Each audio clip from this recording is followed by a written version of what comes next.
Braces के दौरान बाज़-औक़ात ऐसा होता है कि हमें 2 या 4 दांत निकालने पड़ते हैं टू मेक स्पेस कि हम दांतों को पीछे लेके जाएं।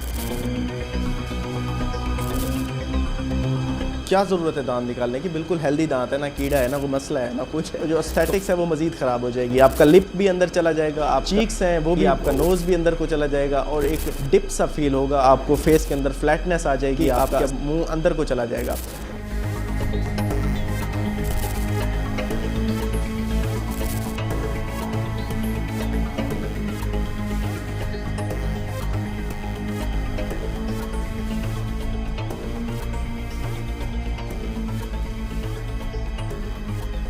अस्सलाम वालेकुम, मैं हूं डॉक्टर इनकलाब फरीद और आप देख रहे हैं मेरा डिजिटल चैनल। ब्रेसेस के दौरान बाज़-औक़ात ऐसा होता है कि हमें 2 या 4 दांत निकालने पड़ते हैं टू मेक स्पेस कि हम दांतों को पीछे लेके जाएं और आपकी जो एस्थेटिक्स है और जो ब्रेसेस की जो आपकी कंप्लेन है जिसके लिए आप ब्रेसेस लगवा रहे हैं वो सॉल्व हो सके। अब इसमें सिचुएशन में काफ़ी सारी कंट्रोवर्सी है। कुछ लोगों का ख़्याल होता है कि अगर दांत निकालेंगे तो वो खला कैसे पूरा होगा। कुछ लोगों का ख़्याल है कि जब दांत निकल जाएंगे तो हमें कोई मसला तो नहीं होगा। और काफ़ी कंसर्न्स जो हैं वो होनी भी चाहिए। साफ ज़ाहिर नेचुरल दांत हैं जो अल्लाह ताला ने दिए हैं, तो उनको आप खाम-खा में निकाल रहे हैं तो फ़ील होता है ना कि क्या पता इससे कोई मसला ना हो। और क्या ज़रूरत है दांत निकालने की? बिल्कुल हेल्दी दांत है, ना कीड़ा है, ना कोई मसला है, ना कुछ है। तो खाम-खा में अच्छे भले दांत निकाल दें तो ये क्यों निकाले जा रहे हैं? और ये एक नेचुरल सा एक कंसर्न होता है जो कि होना भी चाहिए। तो आज इस कंसर्न को हम डिस्कस करेंगे डिटेल में ताकि आपको ये बात समझ आ जाए कि दांतों को ब्रेसेस के दौरान क्यों निकाला जाता है। अच्छा, अब इस प्रॉब्लम को समझने के लिए आपको सबसे पहले आपको अपनी प्रॉब्लम समझनी होगी। देखें, पहली बात यह है कि आप ब्रेसेस के लिए आए क्यों किसी भी डेंटिस्ट के पास। आप इसलिए आते हैं, जो ये कंसर्न है जब हम दांत निकालते हैं हम सिर्फ उसी की डिस्कशन को लेके जा रहे हैं कि दांत आपके जिस सिचुएशन में निकाले जाते हैं वो सिचुएशन क्यों बनती है। अब देखें, आप जब आए हैं तो आपका कंसर्न ये था कि दांत मेरे आगे को आए हुए हैं। ज़्यादातर पेशेंट्स जो हमें आके कहते हैं कि आगे को आए हुए हैं, हमारी स्माइल अच्छी नहीं है। जब हम बैठे होते हैं तो हमारा मुंह बंद होता है लेकिन दांत बाहर होते हैं। हम जब स्माइल करते हैं तो अच्छे नहीं लगते, हमारी पिक्चर्स अच्छी नहीं आती। और ये सारे कंसर्न्स रियल हैं, एस्थेटिक कंसर्न है। और काफ़ी फ़ीमेल्स में तो ये भी होता है कि रिश्ता नहीं हो रहा क्योंकि फैमिलीज़ वाले देखने आते हैं, दांत देखते हैं और भाग जाते हैं।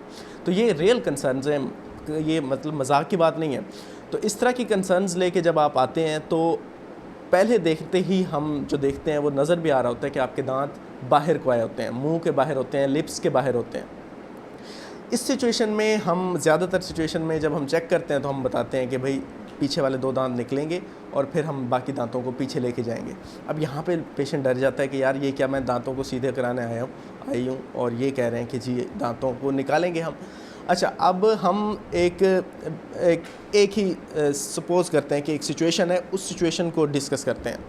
सिचुएशन ये है कि आप आए हैं, आपके जो दांत हैं वो ऊपर वाले जो दांत हैं वो आगे को आए हुए हैं, जैसे कि आपको नज़र आ रहा है। अब इस तरह की सिचुएशन में जब हम आपको देखते हैं तो हम 1-2 असेसमेंट्स कराते हैं, कुछ एक्सरेज़ कराते हैं, कुछ पिक्चर्स लेते हैं, कुछ मॉडल्स लेते हैं, आपका चेकअप करते हैं। इन सारी चीज़ों से हम एक असेसमेंट बनाते हैं कि आया कि आपका जो जबड़ा है वो आगे को आया हुआ है या फिर सिर्फ आपके दांत थोड़े बहुत आगे को आए हुए हैं, या फिर आपका जो नीचे वाला जबड़ा है वो छोटा रह गया है, या ऊपर वाला जबड़ा बहुत ज़्यादा बड़ा हो गया है। ये क्या मामला है? तो हम एक तशख़ीस तक पहुंचते हैं कि मसला कहाँ पे है। अब हम ये फ़र्ज़ कर लेते हैं कि मसला आपका ऊपर वाले जबड़े में है और ऊपर वाला जबड़ा आपका बड़ा हुआ है। अब ज़्यादातर सिचुएशन में जब आपको दांत नज़र आ रहे होते हैं ना आगे को आए हुए, और जब हम मशवरा देते हैं दांतों को निकलवाने का, तो उस सिचुएशन में असल में मसला ये होता है कि आपका जबड़ा बड़ा होता है। मतलब आपके 2 जबड़े हैं, नीचे वाला है, ऊपर वाला है।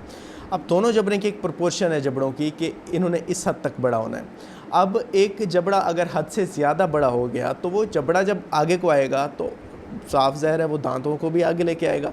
अब जब दांत आगे आएंगे तो आपको तो दांत नज़र आएंगे, लेकिन असल में मसला ये होगा कि जबड़ा आगे आया हुआ है। अब हम क्या करेंगे, उस जबड़े को आइडियली जो होना चाहिए असूली तौर पे वो उस जबड़े को पीछे लेके जाना चाहिए, जो कि मुमकिन होता है सर्जरी से, जिसे हम आर्थोग्नेथिक सर्जरी कहते हैं। सर्जरी में क्या है कि हम जबड़े को काटते हैं, आपको मुकम्मल बेहोशी में ले जाते हैं। जबड़े को काट के जितनी जबड़ा आगे आया होता है उतनी मेजर्स लेके हम उतनी जबड़े को पीछे ले जाके फ़िक्स कर लेते हैं और आपका जबड़ा ठीक हो जाता है। काफ़ी सारे पेशेंट्स ऐसे ठीक होते हैं। अब ये जो सर्जरी है ये साफ ज़रा टाइम टेकिंग है। इससे सर्जरी से पहले ब्रेसेस लगते हैं, सर्जरी के बाद में भी ब्रेसेस चलते हैं, सर्जरी के दौरान मुकम्मल बेहोशी में ये सर्जरी की जाती है, सर्जरी के बाद 1-2 महीने बहुत मुश्किल में होते हैं।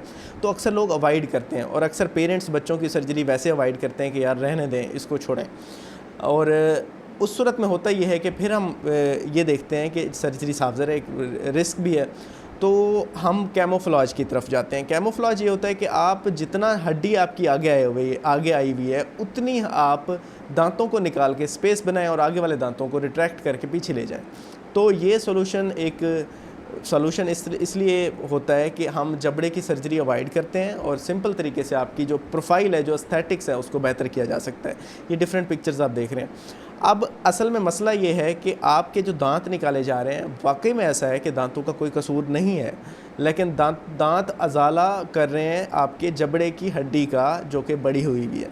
तो इसलिए अगर आपको कोई भी डेंटिस्ट या ऑर्थोडोंटिस्ट दांतों को निकालने का मशवरा दे रहा है तो आप उस मशवरे को कंसीडर करें और आप इतनी ज़्यादा डरें नहीं, क्योंकि वो जो स्पेस बनेगी उस स्पेस को यूटिलाइज़ करके आगे वाले दांतों को पीछे लेके आया जाएगा। और ये स्टैंडर्ड तरीका है, वर्ल्ड वाइड ये यूज़ हो रहा है, इसमें कोई नुकसान नहीं होता। अब आपको डरने की ज़रूरत है भी सही, उसमें ये कि अक्सर सिचुएशन में ऐसा होता है कि नीचे वाला जबड़ा छोटा होता है और अगर तो गलती से तशख़ीस ये कर दी है, जो कि गलती से हो गई है, कि आपके ऊपर वाला जबड़ा उन्हें लगा है ये बड़ा है, तो वो दांत निकाल देंगे और जबड़े को मज़ीद पीछे ले आएंगे। अब हालांकि आपका ऊपर वाला जबड़ा अगर ठीक था, सिर्फ नीचे वाला छोटा था, तो फिर सिचुएशन ये होती है कि हम नीचे वाले जबड़े को आगे लेके आना चाहिए, वो भी सर्जरी से मुमकिन है।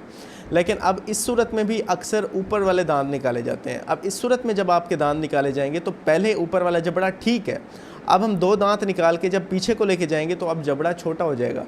और जबड़ा जब छोटा होगा तो इंटरेस्टिंग बात यह है कि आपकी जो ज़बान है वो ऊपर वाले जबड़े के जो तालू है उसके अंदर रेस्ट करती है। मतलब इंटरेस्टिंग बात है कि आपको लगेगा ज़बान नीचे बैठती है, लेकिन ज़बान जब आप रेस्ट में होते हैं तो ऊपर फॉल बैक करती है, ऊपर आपके जबड़े के ऊपर रेस्ट करती है। तो वो जबड़े की जब ऊपर का जबड़ा छोटा होगा तो ज़बान आपकी रेस्ट नहीं कर सकेगी, फॉल बैक करेगी और आपका सांस में तंगी होगी, ख़ास तौर पे उस टाइम जब आप सो रहे होंगे।